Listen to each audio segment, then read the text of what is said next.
In this week's Retro Pop Culture News, Nickelodeon is making a new animated Smurfs TV show. Bill and Ted are getting a comic book, and G.I. Joe's 3-inch figures are back, and we've got a ton more to talk about, so don't turn that dial. What up to my peoples, and welcome to Retro Crunch, your #1 source for retro pop culture and news. When I hear this little tune, I can't help but want to join in, and today is a great day to be singing a Smurf song because Nickelodeon is working on bringing a brand new CG animated Smurfs TV show that's going to be coming in 2021. This new series is going to focus on Papa Smurf, Smurfette, Brainy, Hefty, Clumsy, and pretty much the rest of those magical little people as they face brand new adventures, and of course, Gargamel and his cat Azrael. When I first heard about this news, I was really hoping for cartoon animation, but it looks like they're going to be going with computer animation, and I think it's going to look more like the 2011 Smurfs movie than the 1981 version, but there is no real official look yet, so this could definitely change in the future. The next thing that I am anxious to know about is who is going to be voicing the Smurfs.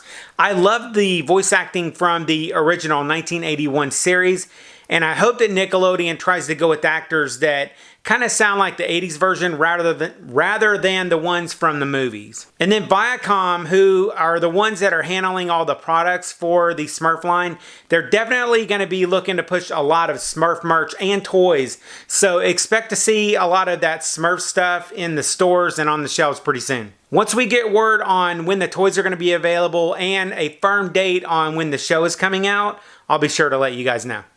Next up, the really popular 90s book series Animorphs is being made into a movie. The book series totals 54 books, and it's about 5 teens that have the ability to morph into pretty much any animal that they touch.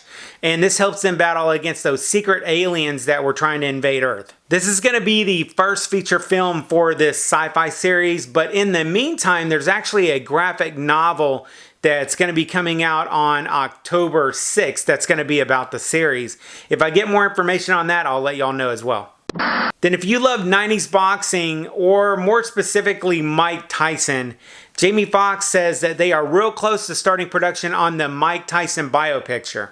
I'm all for this story being told, but I'm still not really sure that I want Jamie Foxx to be the one in the leading role.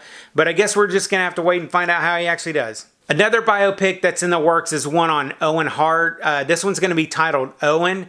It might be the most tragic tale in the history of professional wrestling, I think.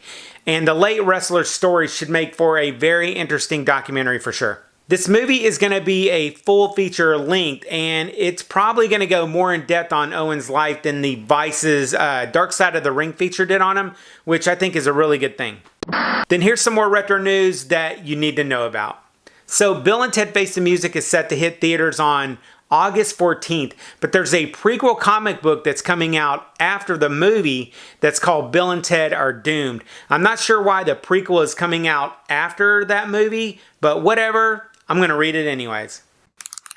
And then moving on to some toy news, there is a leak from a Walmart website that we might be getting new 3-inch G.I. Joe figures in the very near future. I'm not sure when, but just like Pokemon's catchphrase, I'm going to catch them all. And Mezco Toys, they're going to be making a mega-sized talking Beetlejuice that's going to be priced at $98.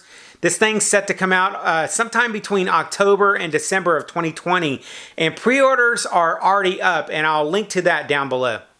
Then there's some all-new Madballs and Barnyard Commando figures that are going to be available for pre-order this summer, and they're going to be direct-to-consumer through Megalopolis Toys.